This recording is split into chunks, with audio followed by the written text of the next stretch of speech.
मैं हूं डॉक्टर अंजुम। मेरे जे हिंदी क्लासेस में आप सभी बच्चों का स्वागत है। बच्चों, आज हम पढ़ेंगे कक्षा 12 का अनिवार्य संस्कृत का पहला पाठ, जिसका नाम है भोजस्य औदार्यम। राजा भोज की औदार्यम उदारता। ततः कदाचित द्वारपाल आगत्य महाराजम भोजम प्राह।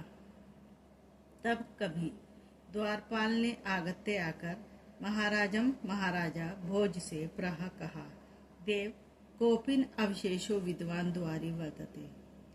हे देव, कोपिन कहते हैं लंगोटी, अवशेष शेष है जिसके शरीर पर लंगोटी शेष है अर्थात निर्धन विद्वान द्वार पर स्थित है। राजा प्रवेश, राजा ने प्रवेश कराओ इति ऐसा कहा। ततः प्रविष्टः सः कवि भोजम आलोक्य अद में दारिद्र्य नाशो भविष्यति इति मत्वा तुष्टो हर्ष अश्रुणि मुमोच। तब प्रविष्ट हुए उस कवि ने राजा भोज को आलोक्य देखकर आज मैं मेरी दरिद्रता का, गरीबी का नाश भविष्यति हो जाएगा इति ऐसा मतवा मानकर तुष्टो संतुष्ट होकर हर्ष खुशी के श्रोणी आंसू मुमोच बहाए या ढलकाए। राजा तम आलोक्य प्रहा, राजा ने तम उसको आलोक्य देखकर प्राह कहा, कवे किम रोदिशी, कवि क्यों रोते हो। ततः कबीर आहा, तब कवि ने आह कहा। राजन आकर्णे मद ग्रहम स्थिति, आकर्णे सुनो मद मेरे घर की स्थिति, मेरे घर की स्थिति सुनो। तब कभी द्वारपाल ने आकर महाराजा भोज से कहा, देव लंगोटी मात्र पहने हुए विद्वान द्वार पर स्थित है, राजा ने प्रवेश कराओ ऐसा कहा। तब प्रविष्ट हुए उस कवि ने राजा भोज को देखकर आज मेरी दरिद्रता का नाश हो जाएगा या मेरी गरीबी समाप्त हो जाएगी ऐसा मानकर संतुष्ट होकर खुशी के आंसू बहाए। राजा ने उसको देखकर कहा, कवि क्यों रोते हो। तब कवि ने कहा, हे राजन, मेरे घर की स्थिति सुनिए। अये लाजान उच्चै पथि वचरम आकर्ण्य गर्हिणी शिशव कर्णौ यत्नात् सुहितवती दीन वदना मयि शीर्णोपाय यदकृतं दृशा अश्रु बहुले तद अंतः शल्यम में त्वम असि पुनरुद्धृतुम उचितः। आये अरे, लाजान कहते हैं खीलों को, जो चावल से बनाई जाती हैं, चावल को भून के खीले बच्चे उन्हें शौक से खाते हैं। तो कोई बेचने वाला बेचने के लिए आया है और वो आवाज लगा रहा, क्या लगा रहा आवाज कि खीले ले लो। अब बच्चा भूखा है तो खीले मांगेगा, इसलिए उसकी माँ ने उस बच्चे के कान को दोनों कानों को बंद कर दिया, जिससे उसकी आवाज इसके कानों में ना आए और वो खीले की जिद ना करे। अब आवाज से देख लीजिए। अये लाजान उच्चई, अरे खीले ले लो, उच्च स्वर से पथिक के वचनम आकर्ण्य वचनों को सुनकर गर्हिणी पत्नी ने शिशव बच्चे के कर्णव कानों को यत्न पूर्वक सुपिहितवती बंद कर दिया। दीन वदन और दुखी मुख से शीर्ण उपाय वाले या निर्धन मयी मुझे दृशा देखा, अश्रु बहुले आंसू भरी दृष्टि से देखा।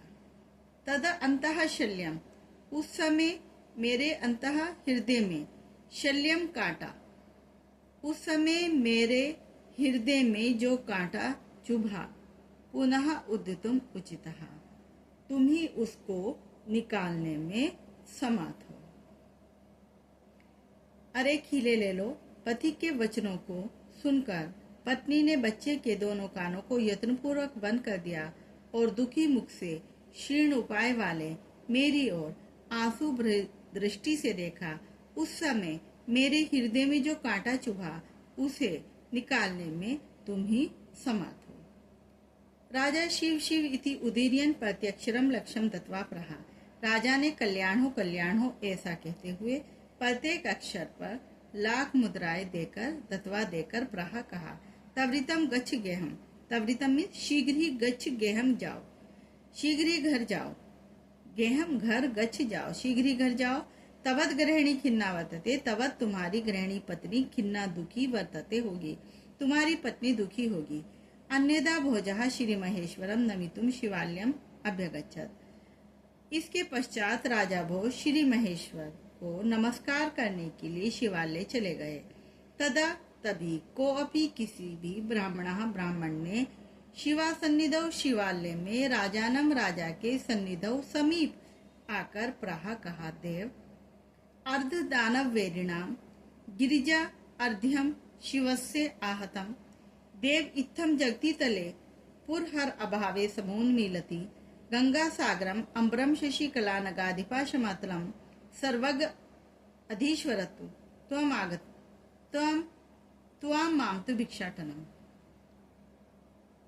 शिव का अर्ध आधा भाग दानवेरिणः दानवों के वेरी कौन कहे जाते हैं? विष्णु।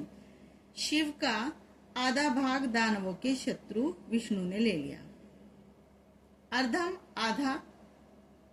आधा भाग गिरिजा कहते हैं पार्वती ने, और आधा भाग पार्वती ने ले लिया। इत्थम इस प्रकार जगती तले पृथ्वी तल पर